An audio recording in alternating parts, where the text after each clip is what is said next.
حي على الفلاح. அல்லாஹ்வுடைய தூதரிடத்திலே கேட்கப்பட்டது, ஐயுல் அமாலி அஃதல், அமல்களில் சிறந்தது எது? அல்லாஹ்வுடைய தூதர் சொன்னார்கள், அஸ்ஸலாத்து லிவக்திஹா, தொழுகை அதனுடைய நேரத்தில் தொழுதல்.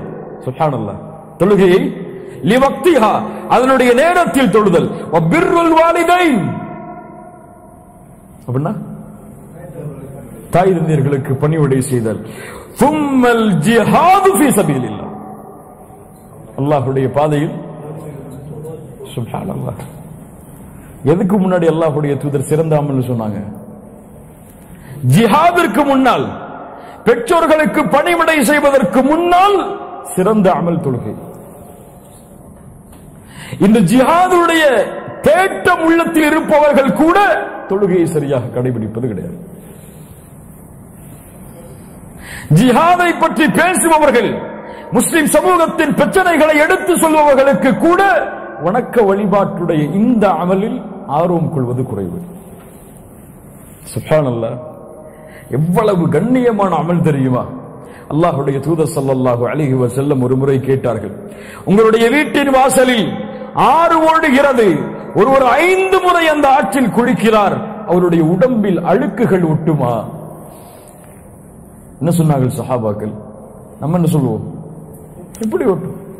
5 முறை ஒரு குளித்தால் உடம்பில் அழுக்கு இருக்குமா? அல்லாஹ்வுடைய தூதர் ஸல்லல்லாஹு அலைஹி வஸல்லம் சொன்னார்கள், அதுதான் 5 நேர தொழுகைக்குரிய உதாரணம். அதன் மூலமாக பாவங்கள் அழிக்கப்படுகிறது, பாவங்கள் நீக்கப்படுகிறது. ஒரு மனிதர் அல்லாஹ்வுடைய தூதர் ஸல்லல்லாஹு அலைஹி வஸல்லம் இடத்தில் ஓடி வந்தார். அல்லாஹ்வுடைய தூதரே, பாவம் செய்து விட்டேன், தண்டனையை நிறைவேற்றுங்கள் என்று சொன்னார். சுப்ஹானல்லாஹ், இன்னி அஸப்து ஹத்தன் ஃபகின்ஹு,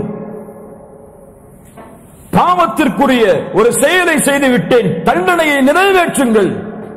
அல்லாஹ்வுடைய தூதர் ஸல்லல்லாஹு அலைஹி வஸல்லம் அவரை புறக்கணித்து விட்டார்கள். அஸருடைய நேரம், ஸலாத்துல் அஸருடைய நேரம். சஹாபாக்கள் இருக்கிறார்கள் பள்ளியில், வந்து இப்படி சொல்கிறார். அல்லாஹ்வுடைய தூதர் ஸல்லல்லாஹு அலைஹி வஸல்லம் எதுவுமே அவர்ட்ட சொல்லல, அமைதியா இருந்துட்டாங்க. அஸருடைய தொழுகை முடிந்தது. மீண்டும் வந்தார். அல்லாஹ்வுடைய தூதரே, பாவம் செய்து விட்டேன், தண்டனையை கொடுங்கள். அல்லாஹ்வுடைய தூதர் ஸல்லல்லாஹு அலைஹி வஸல்லம் அது என்ன பாவம், என்ன குற்றம், எவ்வளவு விரிதம் அளிக்கக்கூடிய குற்றம் எதுவுமே கேட்கல. ஒரே கேள்வி கேட்டாங்க, ஹல் ஸல்லைத்தல் மஅனல் அஸ்ர், எங்களோடு அஸருடைய தொழுகையை தொழுதியா? எங்களோடு அஸருடைய தொழுகையை தொழுவீர்களா? அவர் சொன்னார், ஆம் அல்லாஹ்வுடைய தூதரை தொழுதேன். அல்லாஹ்வுடைய தூதர் சொன்னார்கள், இத்ஹப் ஃபஇன்ன அல்லாஹ தஆலா கத் அஃபா அன்க, நீ சென்று விடு, அல்லாஹ் ரப்புல் ஆலமீன் அந்த பாவத்தை உன்னிடமிருந்து மன்னித்து விட்டான் என்று பொருள் வைக்க கூடாது. அஃபா அஃபு, அல்லாஹ் ரப்புல் ஆலமீன் இந்த பாவத்தை உன்னிடமிருந்து நீக்கி விட்டான். என்ன பாவம்னு கேட்கல. ஏன்? தொழுகை அவ்வளவு கண்ணியமானது, தொழுகைக்குரிய மதிப்பு அல்லாஹ்விடத்திலே அவ்வளவு உயர்ந்தது.